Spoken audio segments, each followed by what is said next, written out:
Bienvenidos a Semana en Vivo. Hoy estoy con el senador Gustavo Petro. Bienvenido aquí a Semana en Vivo. ¿Cómo estás, María Jimena? ¿Qué tal? Ahí lo he visto que está haciendo una ronda en todos los medios hablando y planteando sus puntos de vista sobre lo que está pasando en este país. La posibilidad de que salga y diga la Corte que efectivamente la Corte, o sea, que el Congreso no es competente porque esas objeciones fueron disfrazadas, digamos, de políticas cuando ya se habían evacuado de manera constitucional, es muy alta. Si eso pasa, ¿qué significaría para usted en términos, digamos, de esta puja política que se está planteando, que evidentemente es un choque de trenes, así el gobierno diga que no? Yo pienso que hay que comprender más profundamente que lo que aparece, los temas que empiezan a ser cruciales para la historia de Colombia, porque no estamos hablando de una pelea coyuntural como las que siempre vemos, sino que estamos ante unas materias profundas en las que tiene que ver, al final, la vida de todos los colombianos y colombianas. Hay un conflicto desde hace mucho tiempo entre uribismo y justicia. Cuando la justicia decidió investigar la parapolítica, un tema en el que yo fui protagonista central haciendo las primeras investigaciones, allí comenzó una fractura. Una fractura que tiene que ver con la verdad. Y entonces lo que tenemos que evaluar es qué importancia tiene la verdad. Todos sabemos que no existe una verdad absoluta, todos sabemos que hay miradas diferentes que componen una verdad multifacética, como una especie de prisma de diversos colores, etc. Pero ha existido en las décadas de la historia colombiana reciente una intención de ocultar un núcleo central de la verdad y construir una historia oficial de la violencia. Esa historia oficial de la violencia dicen: todo lo malo es de este grupito que llegó aquí como si viniera de Marte a acabar con Colombia. Y allí se ha construido todo un modelo político autoritario. La verdad tiene otro componente, y es que quienes han amasado las más grandes fortunas en Colombia, quienes se han quedado con la tierra fértil del país, quienes controlan el poder aún hoy en Colombia, son no solamente los mayores beneficiarios de la guerra y de la violencia, son los únicos beneficiarios, porque el resto son muertos, desaparecidos, gente víctima, aterrorizada, gente que incluso estando en combate se ha perjudicado a sí misma en cualquiera de los bandos, sino que además ellos han sido los promotores de 60 años de violencia, una violencia que se expresa en crímenes contra la humanidad, tal cual Hitler, tal cual Franco, tal cual Mussolini, etc. Usted está comparando a Uribe con Hitler. Los crímenes contra la humanidad son crímenes contra la humanidad. Quienes los producen se parecen entre sí por muchos aspectos de la personalidad y de la historia, pero estamos hablando de crímenes contra la humanidad en Colombia. Ahora, esa verdad se quiere ocultar. ¿Por qué? No por la vergüenza de aparecer con nombre propio dentro de esos listados de quienes realmente son los más grandes responsables de la violencia en Colombia, sino porque quieren repetirla, que es lo peor. O sea, quieren mantener un sistema de acumulación de riquezas a partir de la violencia, es decir, matando más y más colombianos. ¿Pero usted cree que está detrás de todo esto esa decisión? O sea, esa percepción de lo que es, digamos, de lo que es Colombia. Usted está diciendo que detrás de todo lo que está pasando con la Corte, este choque de trenes tiene que ver con esa pelea Exactamente, porque ese almendrón, digamos, que es el núcleo central de la violencia en Colombia, que tenemos que resolver. Porque no se trata de perpetuarla, sino se trata de resolverla. ¿Cómo se resuelve?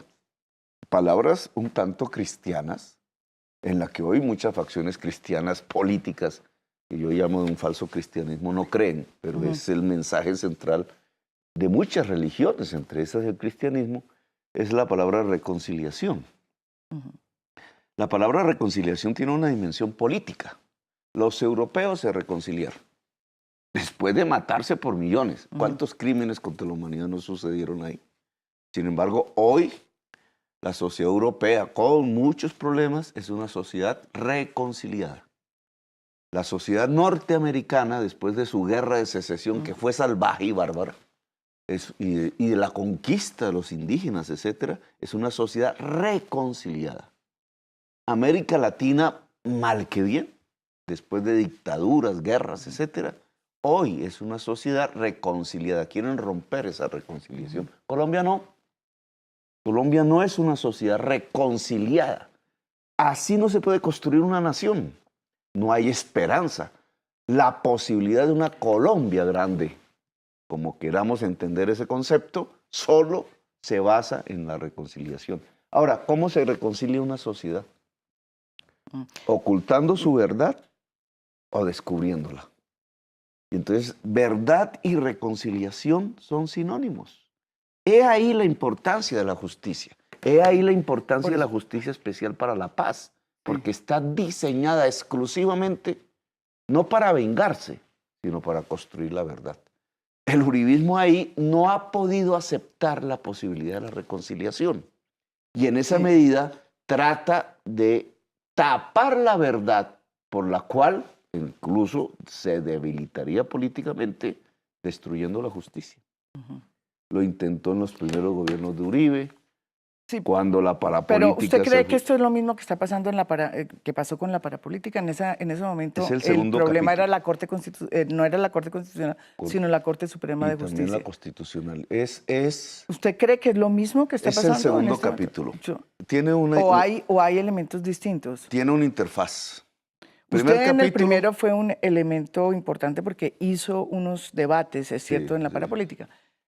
Yo después quisiera preguntarles por qué no, aquí, digamos, no lo ha sido tan claro, no lo ha sido tan claro. En este momento, digamos que ese es el otro tema, hay un problema serio dentro de la oposición, o por lo menos hay unas discusiones internas sobre quién es el líder de la oposición. Pero antes de entrar en ese tema, quisiera que me hiciera un paralelo entre qué pasó en la época de la parapolítica, donde usted hizo debates no solo de la parapolítica, yo recuerdo debates de usted contra las FARC, muy impresionantes. ¿Es lo mismo que está pasando hoy? Digamos, ese mismo choque de trenes es un choque de trenes mucho más profundo, porque allá también en ese momento hubo un choque de trenes. Este es más profundo. En aquel entonces yo hice un debate de control político, en varios. Fueron casi 10 años en eso. Pero la Corte Suprema retomó las investigaciones y las desarrolló. Sí, varios hicieron, usted fue uno de los... El 35% del Senado, los aliados políticos del presidente Uribe fueron a parar a la cárcel. El hermano del presidente Uribe fue a parar a la cárcel. Yo fui el primero en decir, el hermano del presidente Uribe es fundador del paramilitarismo. Uy, a mí me cayeron rayos y centellas. Ni te cuento lo que me pasó. Mi familia tuvo que exiliarse. Mi impopularidad se disparó, que fue una sorpresa para mí, porque yo creía que esos debates, al descubrir cosas, traían popularidad, no al contrario. Descubrir la verdad es tremendamente impopular en Colombia. Como cuando estás en una fiesta de esas locas y prenden la luz, y entonces el que prendió la luz es el culpable. Y se le van todos encima, cuando se estaban envenenando en la fiesta. Pero, bueno, ese fue un primer capítulo. La justicia ya actuó, mandó a la cárcel ingentes cantidades de parlamentarios sucios, de sangre. Delincuentes de lesa humanidad, que es como se tienen que llamar. Y vino una interfaz. ¿Sabes en qué consistió la interfaz? ¿En qué? En el cartel de la toga. El cartel de la toga tiene una verdad más en el fondo que no se discute. Es el intento premeditado de la clase política. En eso Ordóñez jugó un papel fundamental para cooptar la justicia de tal manera que no hiciera las investigaciones que estaba haciendo. Y salvara a los restos que quedaban de la parapolítica. Allí cambiaron la Corte Suprema de Justicia, allí sacaron al magistrado Velázquez, allí la Corte Suprema de Justicia se convirtió en otra, allí empezaron a cooptar la Corte Constitucional, quitando una mayoría demócrata que había, progresista que había, y trataron de arrodillar la justicia por la vía de la corrupción. Hoy hay consecuencias de eso. Ese es el cartel de la toga. hecho por Ordóñez, y hay que decirlo con nombre propio, Vargas Lleras. Allí es donde aparece el fiscal general de la Nación. Pero usted votó por Ordóñez. Sí, pero yo no sabía que iba a pasar eso. Yo la verdad desconocía mucho el talante de Ordóñez. Me engañé, yo lo he dicho 1000 veces. Pero la realidad es que construyeron todo un sistema corrupto de cooptación de la justicia con un objetivo: acabar con la investigación parapolítica, es decir, ocultar la verdad. Y viene el segundo capítulo. El capítulo empieza con el triunfo de Duque. ¿Cuál es mi papel ahí? Otra vez protagónico. Pues es que yo soy el que casi le gana a Duque. Casi no vale. Lo que había en la campaña presidencial ya no era el viejo debate como parlamentario de 10 años investigando la parapolítica, sino la disputa por el poder. Lo que estaba en la mesa de la discusión de la decisión ciudadana era: o continuamos la era de violencia o pasamos decididamente a una era de paz, que implica verdad, que implica reconciliación, que implica reformas que no queremos hacer para construir justicia social y justicia ambiental. Sin eso no hay paz. Claro, yo representé en cierta forma eso, ese es mi significado dentro de la sociedad colombiana, y eso sacó 8 millones de votos.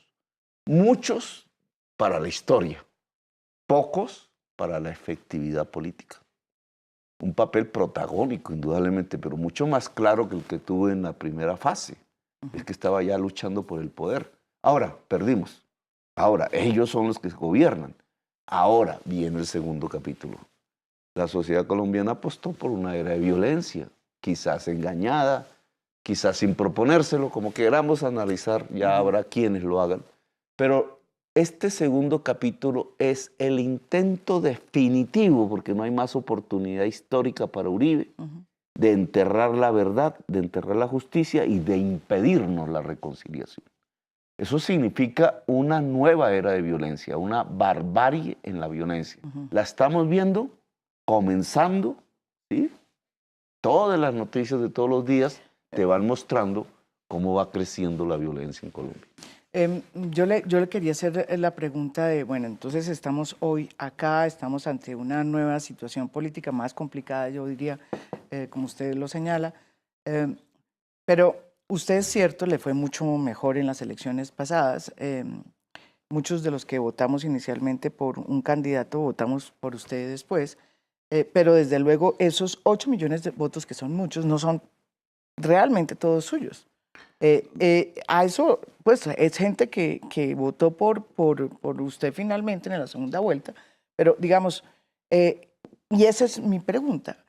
O sea, cuando se vuelve usted jefe de la oposición, le pasan dos cosas, que paradójicamente su voz en el Congreso, por alguna razón, no se escucha. Y eso se lo digo porque no pasó cuando usted fue senador en la época de la parapolítica. Usted hacía debates, usted se sentaba, hablaba. Aquí no se oye mucho. ¿Por qué? En primer lugar, yo no soy oposición. ¿Usted no es de oposición? No, esa es una palabreja inventada para engañar bobos. No soy oposición. ¿Usted no es de oposición? Que el estatuto de la oposición, el estatuto de la oposición que se creó recientemente, yo no lo puedo usar. ¿Pero por qué? Porque no tiene partido. Porque no tengo personería jurídica. ¿Pero por qué no hizo Esas son las trampas leguleyas, digamos, de la politiquería. Pero yo quisiera preguntarle, ¿es una trampa o fue que no se hizo bien la tarea para saber cómo se podía hacer un partido? Porque usted tenía cómo hacerlo. El estatuto de oposición no lo hicimos nosotros, en primer lugar. ¿O se tampoco equivocaron? creo que los que hicieron el estatuto de oposición hubieran premeditado. Sí. Pero yo creo que ahí no hubo una mala, sino que ustedes también se enredaron en no hacer bien cómo era que decía la ley para hacer un partido. Mira, la política no se hace para ser oposición o para hacer un partido. Nosotros hicimos una política para ganar. Y en esto es una antigua discusión, bastante larga, en donde si quienes tenemos la esperanza de cambiar la sociedad y el Estado, porque yo estoy inscrito en esas corrientes políticas, no me gusta la forma como se ha construido el poder político en Colombia, ni ahora ni antes, ni Santos ni Uribe, eso viene de antes, la misma pelea entre Rafael Uribe la clase política Oda de aquel entonces es la misma de hoy. No, Colombia no ha sido capaz de construir una democracia y yo soy parte de algo que se llama el proyecto democrático para Colombia. Y así desde pequeñito me metí a la política.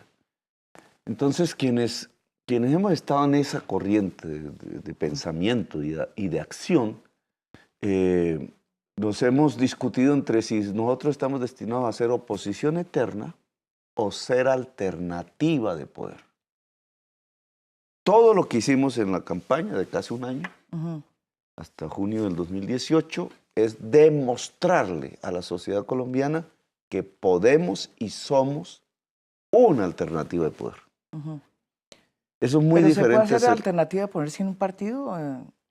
Porque Colombia Humana es una las formas organización, políticas... pero sin partido se puede hacer. Es que partido es una forma política. Pero hay otras formas políticas, hay movimientos políticos, hay articulaciones de movimientos políticos, hay frentes políticos, hay multitudes coordinadas. Hay una enorme discusión filosófica sobre este tema a nivel mundial. Nosotros lo que construimos fue un gran movimiento de ciudadanías libres, articuladas, que encuentran un momento de anclaje. Eso no me pertenece a mí. Nunca jamás hemos pretendido volvernos dueños de eso, sino que expresamos, significamos un momento de coordinación política. Pero de nuevas ciudadanías. Puedo hacerle, y muy sinceramente se lo digo porque ese es uno de los problemas que yo le veo complicado a esa ciudadanía. Porque cuando uno ve esa ciudadanía expresada en redes, esa cosa que dicen que la bodega Petro, no sé si existe o no, yo no voy a decir si existe o no, pero las redes que hablan digamos que lo defienden a usted, que son petristas, son muy agresivas. Y utilizan casi que los mismos argumentos, digamos, o percepciones o sensaciones para exacerbar odios. Sí, todo lo contrario a lo que usted dice, todo lo contrario a lo que usted habla. Y me preocupa profundamente porque se parecen mucho a las del otro lado, ¿sí? Y eso es, pregunto, eso es debido también a que no existe un partido, no existe una estructura política. ¿Usted cómo hace? Porque lo que yo hablo con usted es distinto a lo que uno ve en las redes. Cuando uno se mete, en uno dice cualquier cosa de usted o se pone, y o sea, es como si hablara uno de Uribe, se le vienen igual. Ahí no hay ninguna discusión. ¿Cómo hace usted para controlar eso? Porque es un discurso muy distinto. Usted tiene un discurso que me lo está diciendo acá y sus redes, la gente que lo sigue en las redes, y usted es muy importante en las redes, pues tiene otro discurso. Las redes son un tema en discusión, digamos. ¿Cómo hace usted? Porque las redes no se pueden controlar, ¿no? No, yo no estoy diciendo controlar. Redes, usted, que es el líder de esas redes. Sí, los únicos que pueden son los liderazgos. Yo pienso, las redes es un tema nuevo, contemporáneo, que no está escrita, digamos, una verdad sobre las redes. Están siendo usadas profundamente, ese es el dato más grande, por la extrema derecha, no por las fuerzas progresistas. ¿Pero usted cree que las suyas no, las que lo siguen? Voy para allá. Está controlada realmente por la extrema derecha, que ha sido más capaz por una virtud, entre comillas, una contravirtud, que hoy es el eje de la política en Estados Unidos, en Brasil, en Europa, y es el fake news, es decir, la noticia falsa, premeditada, no la equivocación, sino es organismos muy bien pagos, muy fuertes económicamente, que tienen toda una tecnología con perfiles falsos, etcétera, que premeditan la destrucción de sus oponentes a partir de la mentira y saben que es mentira y la producen. En campaña electoral ese ha sido, en los últimos 5 años, la forma de triunfo de las extremas derechas. Y se basan en análisis de sentimientos, incluso casi personalizados, de las personas que están allí, de muy bajo, son contravalores. Entonces, por ejemplo, en Europa o en Estados Unidos, la supremacía blanca, el ataque contra las personas inmigrantes, etcétera, logran construir mayorías. Esa es la realidad, mayorías electorales. Y ponen lo peor de la política al frente de los estados. Es lo que yo llamo la era de la barbarie. yo lo ligo un poco al tema de cambio climático, pero otro día quizás discutamos Ese es eso. un tema interesante. Ahora, Usted lo metió en la hay política. una reacción a eso, más o menos del mismo nivel, como un espejo. Pero entonces sí me acepta que hay una Pero reacción. no porque nosotros lo queramos, sino que hay reacciones igualmente violentas. Sí. Es como cuando alguien golpea Ya, a alguien de y entonces el otro contrarreacción. devuelve con un golpe igual. Pero no se Eso puede. no es bueno para nosotros, las Mm. fuerzas progresistas del mundo. Ujú. Realmente no tenemos una respuesta adecuada a lo que está pasando. No sabemos bien cómo es que hay que responder. Yo me amarro, es mi tesis, me amarro a la tesis que ante la mentira lo que hay que... Porque la mentira va escondiendo una debilidad del oponente. Claro, pero por ejemplo, en momentos como estos sorprende que desde las redes petristas se vayan tan duro contra Juanita Gobertus, que fue la persona que salió a hacer el discurso, digamos, usando precisamente una herramienta que le dio el Estatuto Pero de Oposición fíjate que ahí para hay... hacer la réplica al presidente, que me parecía que era una cosa normal, que no había ningún problema que hacerlo, lo hizo muy bien. Pero ¿por qué irse Lo de tan Juanita duro? Es tiene- casi que la están Sí. acabando como si fuera Lo de una persona Juanita de tiene extrema derecha. tres fases. Eso no hay no, o sea, es absurdo. Estudiemos lo de Juanita. Tiene una Sí. primera fase que es que ella sale en el video y Pero a usted le gustó problema- lo que dijo. Claro, y nosotros nunca dijimos que no fuera ella. Ujú. Claro, nos hubiera gustado que nos hubieran preguntado si ¿Qué fue ella, lo que pero- pasó ahí? Usted no se No, los es un preguntaron. simple hecho De la de re- rapidez del... Nosotros el día lunes, que es cuando se hace eso, toda la mañana estamos reunidos con Robledo, con toda la convergencia política. Y estamos hablando del tema de la réplica, no sabíamos si nos la iban a dar. Ujú. Y yo sé que como yo no puedo usarla, Por lo que no tiene, eso es bueno explicar, porque no tiene, no tengo hay partido. Sí, personería, la ley no está para, la ley No hay no es personería. para la segunda fuerza política de Colombia. Acaban además de ratificar. sí, eso que- se supo desde el primer... Bueno, sí, entonces sí, como no. yo sabía que no tengo, digamos, la posibilidad de ejercer como movimiento político el Debería estatuto de ejercerlo oposición, el mayor número, el que haya obtenido el mayor total, número de votos. no puedo. Entonces yo sabía que entonces el Verde se aprovecha un tanto de eso para decir, no, pues déjenos hablar nosotros. Y yo nunca he peleado eso. Pero más que aprovecharse era que le tocaba, ya. ¿Qué según el es lo que estatuto. pasa? Que son 4 o 5 horas de discusión. Yo lo que digo es Ah. la persona que vaya a hablar, que sea nombre de todos y diga la fecha de la movilización, que era lo que a mí sí me interesaba. Sacar la gente a la calle para defender la JEP. Ese es el día lunes. 4 horas. Yo propuse una fecha, porque ni siquiera la Que era el ley- 19. que era el día que se instalaba el Congreso, me parecía lo óptimo, el 19 de marzo. Y salimos de la reunión y a las 2 horas estaban haciendo el video, pero yo nunca me invitaron. Entonces, a mí me dio, digamos, me disgustó la descortesía de no invitarme. ¿Usted hubiera estado en esa foto? Claro, y no Ahí. hablando, sino al lado, Al lado. quieto, callado. Ujú. Ese no era el problema, no era contra Juanita. Y más me disgustó, por lo que yo supe, es que incluso pararon el video para que dijeran que la fecha no era el 19 de marzo, sino el 18. ¿Por qué les disgustó a alguien? No a la mayoría, toda la gente decía 19 de marzo, 19 de marzo. Porque 19 de marzo sonaba 19M. Y yo hice un chiste de eso. Uy, dije, qué mágico el 19. Explique aquí qué significa 19 de marzo, porque no se 19 entiende. de marzo era 19 de marzo. Pero dije 19 es un número mágico. Para nosotros el El 19 es... M19, sí. Claro, entonces alguien muy sectario dijo, no, ni por el Chile le vamos a dar esa Gabela Petro, que es el 19, y la puso el 18, un mal día. Salió bien la manifestación en Bogotá, pero fue un mal día, porque nosotros hicimos esa marcha solos. Allí no había congreso, allí los edificios estaban desocupados, estamos gritando a la nada. Claro, las imágenes salen, hay una forma de comunicación. ¿A usted le pareció que fue mala la Fue buena la marcha, marcha? pero es que las marchas tienen que tener una efectividad. Es como el movimiento estudiantil. El movimiento estudiantil sale en marcha, pero cuando se está discutiendo realmente el presupuesto de la educación es ahora. Sí. En el plan de desarrollo. Y en el plan de desarrollo no está el acuerdo que hicieron con los movimientos estudiantiles, como no está el pacto de paz, como no está el pacto con los indígenas. Este es el momento de salir para la efectividad política, es decir, para lograr que un gobierno acepte los compromisos que hizo.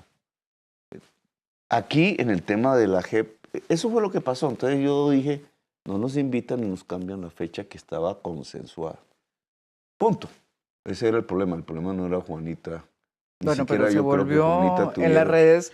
¿Qué es lo que sucede? Esto que es lógico que pase en una, ¿no es verdad? Digamos, en las discusiones ¿Qué es lo políticas que internas, sucede? se ha derivado en una, ¿Qué es lo que en una sucede discusión la muy dura segunda- contra Juanita, que le están En la segunda diciendo fase, y que... ahí explicas el porqué Sí. de las redes. Sí. La segunda fase, yo estoy callado. Es al otro día del video. Y entonces empieza la prensa. ¿Y por qué no estaba Petro ahí? ¿Y qué le pasó a Petro? Y déjenos explicar. ¿Por qué video sin Petro? Dicen. Empiezan ellos, no yo. Y entonces yo doy mi explicación. No, pues yo no estoy ahí porque no me invitaron, fue lo que dije. Y ¡guau!